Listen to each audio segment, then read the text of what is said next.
All right, hey AP Chemistry. So I didn't get a chance to finish all of the lecture notes within the 1 hour, but I did want to make a bit of chapter 1 lecture notes on page 11. So this is from your summer work important information part 1. I am on page 11 and I'm going to walk us through solving chemistry or chemical problems.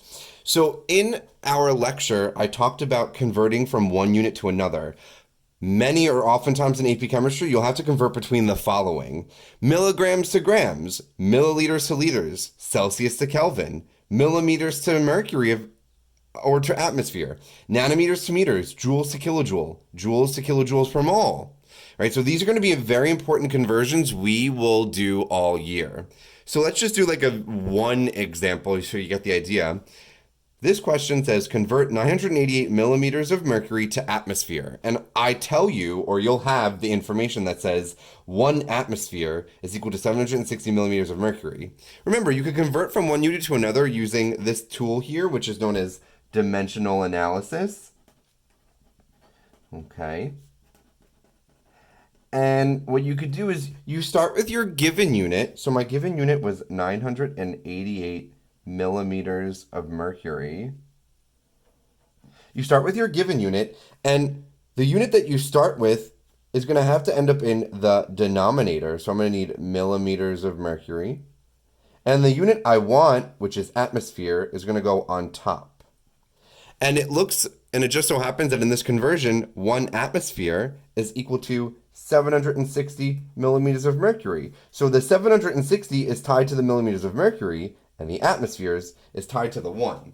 And so now if I want and go and do this calculation, the way that you do this type of calculation is you multiply by the top. So the two top numbers get multiplied together. So 988 times 1. And then you divide by the bottom. Divide by bottom. So I get 988 times 1 divided by 760. And I get my answer, which will be in atmospheres. I get 1.3 atmospheres. And then I mentioned in my lecture about significant figures. This has 3 sig figs. This conversion factor has an infinite amount of sig figs. Infinite amount. This is an exact number. There is exactly 1 atmosphere and exactly 760 millimeters of mercury. So because of that, there's no uncertainties in this number, and this has an infinite number of sig figs. So if I want to use the correct number of sig figs with multiplication and division, I need to have the least number of sig figs available. This is an infinite amount. This is 3. I need to probably add a 0. This now has 3 sig figs. 1.30 is 3 sig figs. Let's look at another problem where you could derive units or problems involving an equation. It says an electron with a mass of 9.11 times 10 to the minus 31 kilograms is moving at a speed of 2.2 times 10 to the third meters per second. Calculate the amount of kinetic energy this electron possesses. So Ke is equal to 1/2 m times v squared. So let's plug and chug these numbers in. 100, m is mass. And the mass that they gave us, or the SI units, is kilograms.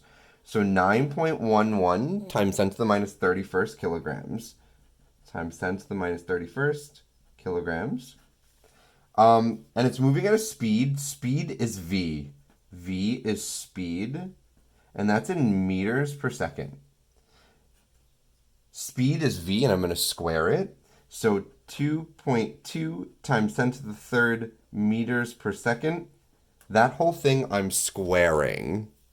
This whole parentheses I'm squaring. So if I go and do this math correctly, I'll have 1/2. I'll have 1/2. And I'm going to multiply that by 9.11 times 10 raised to the minus 31st. And then I'm going to actually, let me show you this on the calculator so you can see how I do this. I put everything in parentheses. So 1/2 times 9.11 times 10 raised to the minus 31st, parentheses, times, I'm going to do double parentheses because I have to take these parentheses and square them. Parentheses parentheses 2.2 times 10 raised to the third, right parentheses, square that, right parentheses again. The purpose of the double parentheses is to say, oh, I need these parentheses to do something. So if you have a graphing calculator or even a scientific notation calculator, you have to use double parentheses if you have to square something in a parentheses. And hit equal, and I get 2.20462 times 10 to the minus 24th. I'm going to write this whole number down. 2.20462 times 10 to the minus 24th. And let's think about units here. I have kilogram times meters per second squared, which is just kilogram times meter squared per second squared. So I have kilogram times meter squared per second squared. That could be the answer that you include if you don't want to do sig figs or simplifying your units. If I do want to have sig figs, I have 9.11 and 2.2. If I'm doing multiplication, I need to have the least number of sig figs. 9.11 has 3 sig figs. 2.2 has 2 sig figs. My answer probably needs to have 2 sig figs.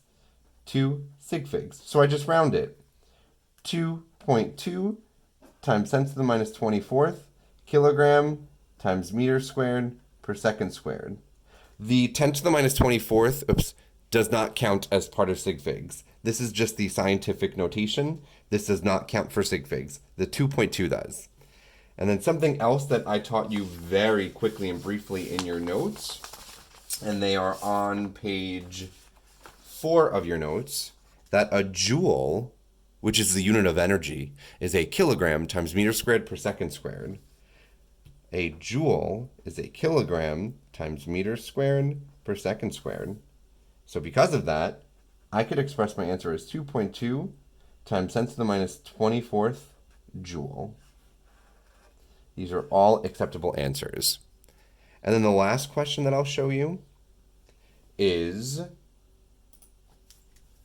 in Unit 6, we will see this equation, Q equals mc delta T. Let's do a plug and chug and get the units for Q. Now, just so you know, the mass we use in this type of calculation is in grams. Mass is in grams, C is in joules per grams degrees Celsius, and T, or delta T, is in degrees Celsius. So these are using non-SI units. So non-SI units. What's going to be very important, and you'll see this in your exercises, is doing the calculations in which units cancel out. So Q equals M times C times delta T. M is 100 grams. C is 4.2 joules per gram degree Celsius, right? This is a multiple unit type of unit here. I have a joules, that's over a grams times degrees Celsius, and then I multiply by 10 degrees Celsius. And I'm going to kind of show you how I could combine or cancel out or use units like I did in this previous problem. First, let's do the math. I'm going to have 100 times 4.2 times 10. And I have 4,200. And now I have to combine my units here. I have a gram times a joule over grams degrees Celsius times a degree Celsius. How can I simplify these units? Well, if I have a gram on top and I have a gram on the bottom, they cancel out. If I have a degree Celsius on top and I have a degree Celsius in my denominator on the bottom and I'm multiplying those two together, they cancel out.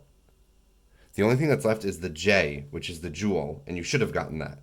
So Q is going to be equal to 4,200 J, which is equal to joules. So keep in mind, if I have unit 1 here, and I multiply by something that's unit 2 over unit 1, both of these can cancel out. Or they could simplify. Something else that came up, and it'll come up in your exercises, is if I had something like, if I had 10 to the third, and I multiply by 1 over 10 to the first. What you could do here is when you multiply numbers involving exponents that have the same base, even if it was like x cubed times 1 over x, when you multiply, you subtract exponents. So 10 to the third times 1 over 10 to the first, 10 to the third times 1 divided by 10 to the first, 3 minus 1.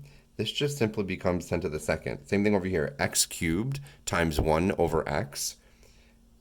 This x has a hidden x to the first, so I'll do x to the third times 1, which is x to the third, divided by x to the first, 3 minus 1, x squared. So keep that in mind that if I divide by exponents, I subtract. If I multiply exponents, so if I had something like, if I had 10 to the third times 10 to the second, you add the exponents together. So if I'm multiplying these two numbers that have exponents, 10 to the third times 10 to the second is 10 to the fifth. Just like x cubed times x squared is x to the fifth. You add exponents. So that's a little bit of algebra. Some of you may be learning this algebra this year, or you may already kind of know it, but it's going to be previewed for you here in AP Chemistry. Okay? Alrighty. That is all for our notes here. Hopefully this can help you in doing some of your exercises. If you all haven't seen, you have to make sure you do the self-assessment. And I typed up all of your exercises in this handout for you, so you don't have to rewrite them. You could just write directly onto these pages here. And I would also just give you a little bit of caution. This back page, here's the answer key if you want to check out the back page. I could walk you through how to do some of these problems. These are the most difficult problems in Chapter 1, and they're just to get you thinking, but it is not going to inhibit you from being successful in AP Chemistry, so don't worry about that. Alrighty, that's all AP Chemistry. Let me know if you need any help. Reach out in the Reminder Google Classroom for any questions, comments, or concerns.